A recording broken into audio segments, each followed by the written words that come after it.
नमस्कार. ह्या सिरीजच्या लेक्चरमध्ये आपण कटिया ह्या सॉफ्टवेअर बद्दल माहिती घ्यायची आहे. कटिया म्हणजे काय, की कटियाचा अर्थ काय, की computer aided 3 dimensional interactive application. म्हणजे ह्या सॉफ्टवेअरचा यूज करून आपण 3D मॉडेल तयार करणार आहे. आता हे काय आहे, हे कटियाचं एन्व्हायरमेंट आहे किंवा ह्याला काय म्हणतात, कटियाचा सॉफ्टवेअरचं जे इंटरफेस आहे, युजर इंटरफेस असं म्हटलं जातं. यामध्ये इथं तुम्हाला कॉर्नरमध्ये प्रोडक्ट दिसत आहे. हा प्रोडक्ट म्हणजे काय, product is the assembly of parts. ठीक आहे, product is a assembly of parts म्हणजे आपण ज्यावेळी असेंब्ली करणार आहे त्यावेळी प्रोडक्टचा यूज करणार आहे. पण आधी सुरुवातीला आपल्याला पार्टचं ड्रॉइंग काढायला लागणार आहे आणि त्या पार्टचं ड्रॉइंग काढून वेगवेगळ्या पार्टचं ड्रॉइंग काढून आपल्याला त्या पार्टचं असेंब्ली केल्यानंतर आपण काय करणार आहे, प्रोडक्टचा यूज करणार आहे.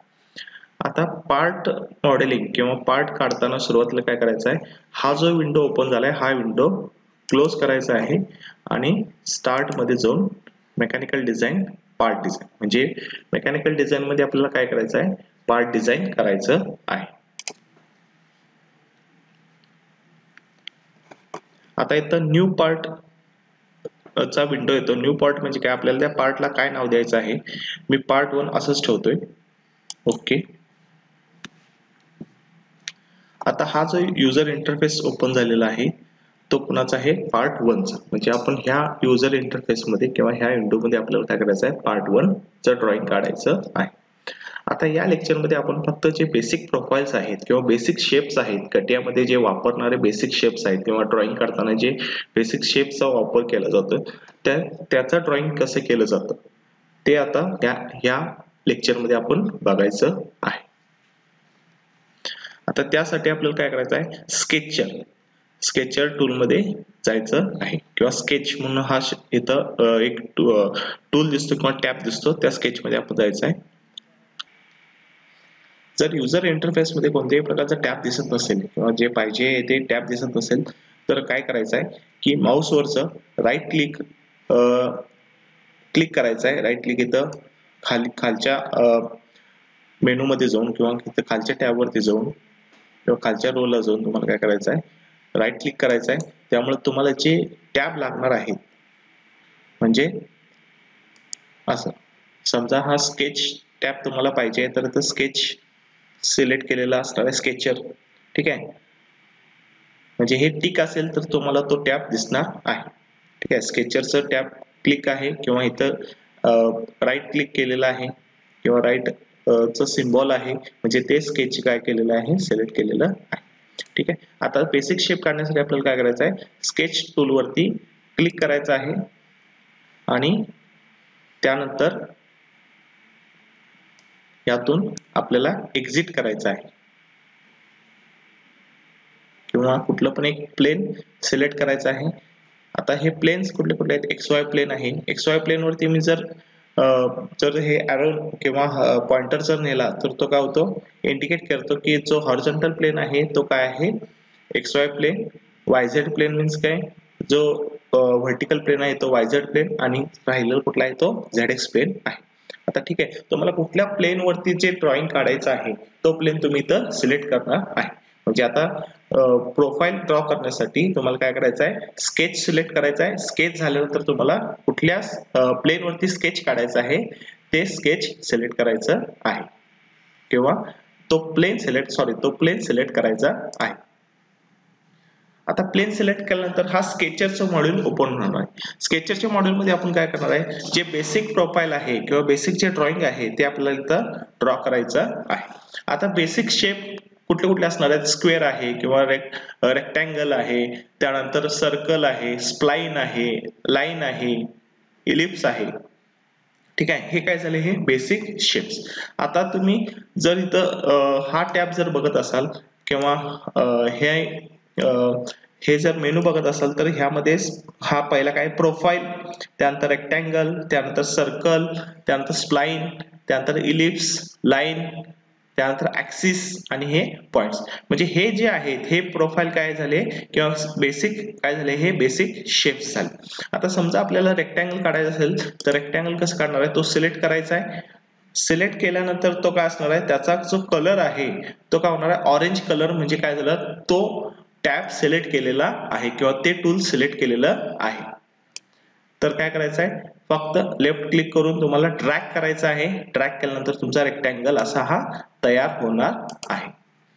ठीक आहे, फक्त काय करायचं आहे, रेक्टँगल सिलेक्ट करायचा आहे आणि तो एक पॉइंट सिलेक्ट करून तो ड्रॅग करायचा आहे आणि क्लिक करून सोडून द्यायचा आहे. तर तुमचा काय तयार होणार आहे, रेक्टँगल तयार होणार आहे. आता रेक्टँगल मध्ये पण टाइप्स आहेत. आता रेक्टँगल मध्ये टाइप्स म्हणजे काय, जो हा रेक्टँगलच्या इथं ॲरो दिसतोय खाली, म्हणजे ह्या टॅबच्या खाली इथं ॲरो जो दिसतोय, त्या ॲरो वरती क्लिक केल्यानंतर जे जे रेक्टँगल्स आहेत, कुठल्या व्हेरियस टाइप्सचे रेक्टँगल्स किंवा इलॉंगेटेड होल आहे किंवा सिलेंड्रिकल इलॉंगेटेड होल आहे, की होल आहे किंवा हेक्सागॉन आहे. ठीक आहे, त्यानंतर सेंटर्ड रेक्टँगल आहे, सेंटर्ड पॅरालोग्राम आहे. हे वेगवेगळे शेप्स तुम्हाला ओपन होणार आहे. आता ओरिएंटेड रेक्टँगल मीन्स काय, की ओरिएंटेड मीन्स काय, एका डायरेक्शन मध्ये त्याचं ओरिएंटेशन असणार आहे. म्हणजे तुम्ही काय केलं, एक पॉईंट सिलेक्ट केला, दुसरा पॉईंट सिलेक्ट केला आणि तो ड्रॅग केला, म्हणजे ह्याचं ओरिएंटेशन काय झालं, या डायरेक्शन मध्ये झालेलं आहे. म्हणजे ह्याला काय म्हणणार, ओरिएंटेड रेक्टँगल.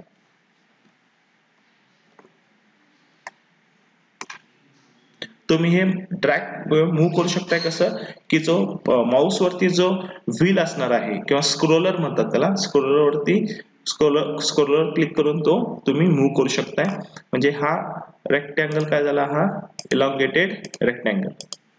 ठीक आहे, त्यानंतर जो पॅरालोग्राम आहे, पॅरालोग्राम कसं काढणार, की एक पॉइंट सिलेक्ट केला अँगल मध्ये आणि हा काय झाला तुमचा पॅरालोग्राम. ठीक आहे, त्यानंतर नेक्स्ट कुठला आहे, elongated hole. Elongated hole means काय, की जे सेंटर हा एक पॉइंट सिलेक्ट केला, दुसरा पॉइंट सिलेक्ट केला आणि हा काय झाला इलॉंगेटेड होल.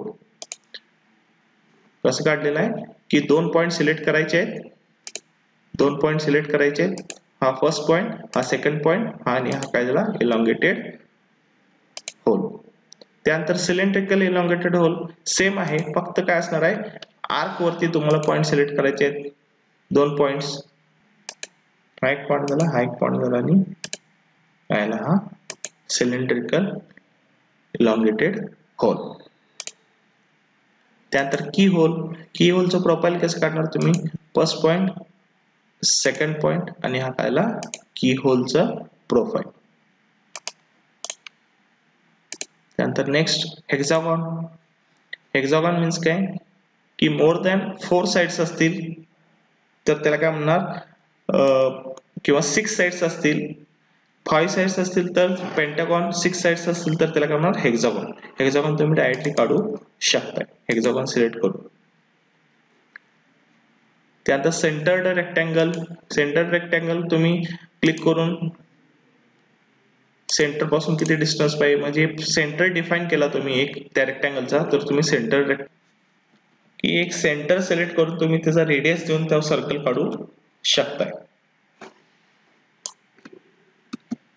तुम्ही सगळं सिलेक्ट करून डिलीट सुद्धा बटन क्लिक करून किंवा त्या डिलीट बटन दाबून तुम्ही ते सगळं स्क्रीन जे आहे ते क्लिअर करू शकताय. आता हा सर्कल नेक्स्ट आहे, तो सर्कल. सर्कल म्हणजे फक्त तुम्ही सेंटर डिस्टन्स आणि त्याचा रेडियस डिफाईन केलं तर तुमचा सर्कल तयार होणार आहे. आता सर्कल मध्ये सुद्धा टाइप्स आहेत. एक तर काय 3 पॉइंट सर्कल, म्हणजे 3 पॉइंट तुम्ही डिफाईन करायला पाहिजे सर्कलचे, म्हणजे सर्कलच्या सर्कम्फरन्सचे 3 पॉइंट तुम्ही जर डिफाईन केला तर तुम्ही तो 3 पॉइंट सर्कल काढू शकताय. 1 पॉइंट, सेकंड पॉइंट आणि हा थर्ड पॉइंट. म्हणजे 3 पॉइंट सिलेक्ट करून तुम्ही तो सर्कल काढू शकताय. त्यानंतर ट्राय टँजंट सर्कल. आता ट्राय टँजंट सर्कल मीन्स काय, समजा 3 लाईन आहेत, ही पहिली लाईन, ही दुसरी लाईन, ठीक आहे, आणि ही समजा तिसरी लाईन असेल, तर मला ह्या 3 लाईन मध्ये सर्कल काढायचं आहे. आणि हे कसं काढायचं आहे, की त्या सर्कलला हे तिन्ही काय असणार, तिन्ही लाईन काय असणार आहेत, टँजंट असणार आहे. म्हणजे कसं करणार, 3 टँजंट सर्कल मीन्स कसं काढणार, हा circle try tangent circle select केला, त्यानंतर हा फर्स्ट लाईन, सेकंड लाईन आणि ही थर्ड. म्हणजे काय झालं की हा सर्कल तयार झाला. आणि हा सर्कल कसा तयार झालाय की ह्याची 3 लाईन आहेत, फर्स्ट लाईन, सेकंड लाईन आणि थर्ड लाईन. हे तिन्ही लाईन काय असणार आहेत, त्या सर्कलला ऍज अ टँजंट म्हणून असणार आहेत. म्हणजे ट्राय टँजंट सर्कल काढायचं असेल तर तुमचे 3 लाईन पाहिजेत आणि 3 लाईन वरनं तो सर्कल तुम्ही काढू शकताय. आता नेक्स्ट काय आहे, नेक्स्ट म्हणजे काय, स्प्लाइन.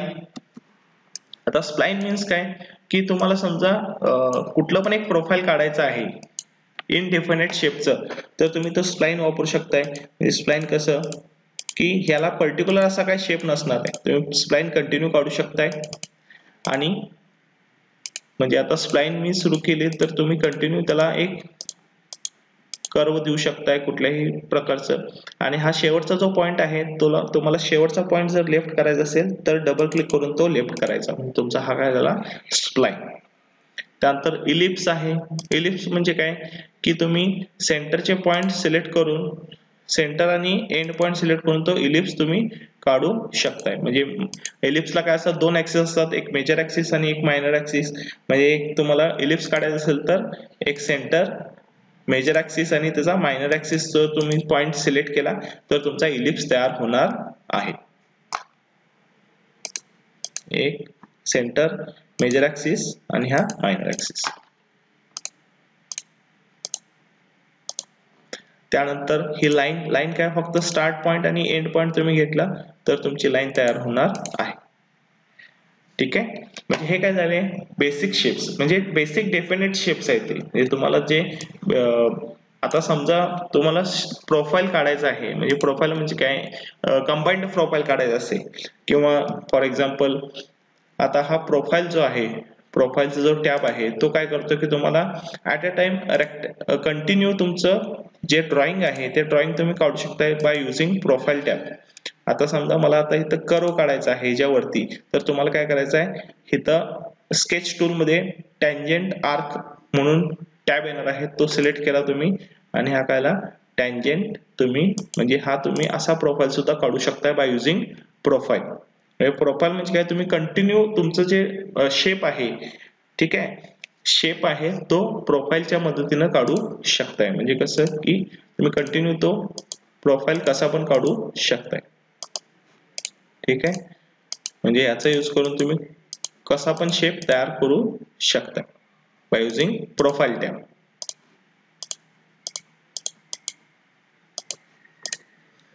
ठीक आहे. म्हणजे हे काय झाले बेसिक शेप्स किंवा बेसिक टूल्स, त्या टूल्सचा यूज करून आपल्याला काय करायचं आहे, बेसिक जे ड्रॉइंग आहे ते ड्रॉइंग तुम्ही काढू शकता.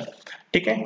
आता ह्यासाठी आपल्याला ड्रॉइंग साठी मेजरमेंट जे द्यायचं आहे, मेजरमेंट मीन्स काय की एक फिक्स्ड डायमेन्शन जे आहे ते कसं द्यायचे की आता समजा मी एक रेक्टँगल घेतलं आणि रेक्टँगल ड्रॉ केलं. आता मला याला डायमेन्शन द्यायचे, मग डायमेन्शन कसं देणार की इथं कन्स्ट्रेंट म्हणून एक मेनू बार आहे. ठीक आहे. कन्स्ट्रेंट, आता कन्स्ट्रेंट मध्ये यामध्ये कन्स्ट्रेंट एक टॅब आहे, कन्स्ट्रेंट एक टॅब आहे, त्या टॅब वरती क्लिक केलं आणि तुम्ही कुठल्या साईडला डायमेन्शन पाहिजे ते डायमेन्शन साईड सिलेक्ट केली तर तुमचा तो डायमेन्शन तिथं शो केला जाणार आहे. ठीक आहे. आता समजा मला हे डायमेन्शन चेंज करायचं आहे तर त्या डायमेन्शन वरती जाऊन डबल क्लिक करायचं आहे, म्हणजे तुम्ही ते चेंज करू शकताय.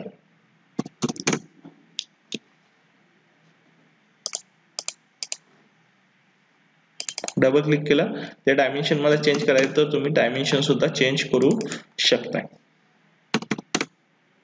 ठीक आहे. या पद्धतीने तुम्ही डायमेन्शन देऊ शकताय. ठीक आहे, बाय युझिंग कन्स्ट्रेंट. ठीक आहे. आता समजा की मला आता एक जे शेप आहे त्या शेपला काय करायचं आहे की आता शेपला काय करायचं आहे की एक फिक्स कन्स्ट्रेंट द्यायचा आहे किंवा त्याला एक बंदिस्त करायचं आहे. ठीक आहे. किंवा त्याला एक लिमिटेशन द्यायचे आहे. म्हणजे फॉर एक्झाम्पल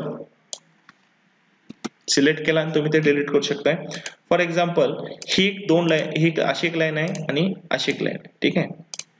आता काय करायचं आहे, ही जी लाईन आहे म्हणजे सेकंड जी मी काढलेली लाईन आहे त्या लाईनला ही लाईन काय करायची, पॅरलल करायची. तर ते कसं करणार, सिलेक्ट बोथ लाईन्स आणि constraint defined in a dialog box, constraint in a defined in a dialog box इथं क्लिक करायचं आहे आणि इथं काय करायचं आहे, पॅरललिझम.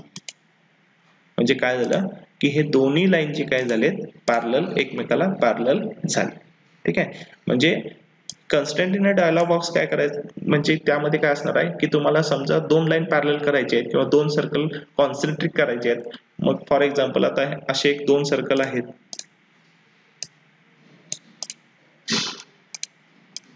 असे एक दोन सर्कल आहेत. तर काय करायचं आहे की हे दोन सर्कल कॉन्सन्ट्रिक करायचं. कॉन्सन्ट्रिक म्हणजे ह्या सर्कल, मोठ्या सर्कलचा सेंटर आणि लहान सर्कलचा सेंटर जर समजा एकच पाहिजे असेल तर तुम्ही कुठलं टूल वापरणार, constraint defined in a dialog box, त्यामधून कॉन्सन्ट्रिक सर्कल. म्हणजे आता हे दोन सर्कल मी सिलेक्ट केले, दोन सर्कल सिलेक्ट केले आणि यामध्ये गेलं आणि कॉन्सन्ट्रिसिटी, कॉन्सन्ट्रिसिटी केल्यानंतर काय होणार की ह्या सर्कलचा रेडियस आणि सॉरी ह्या सर्कलचा सेंटर आणि या सर्कलचा सेंटर काय झाला, एकच झालेला असणार आहे. त्यानंतर तुम्ही डायमेन्शन देऊ शकता. मग डायमेन्शन सर्कलला कसं देणार की जो सर्कम्फरन्स आहे तो सर्कम्फरन्स सिलेक्ट करून तुम्ही त्याला डायमेन्शन देऊ शकता, ठीक आहे. हे काय झाले basic shapes in sketcher module, basic shapes in a sketcher module.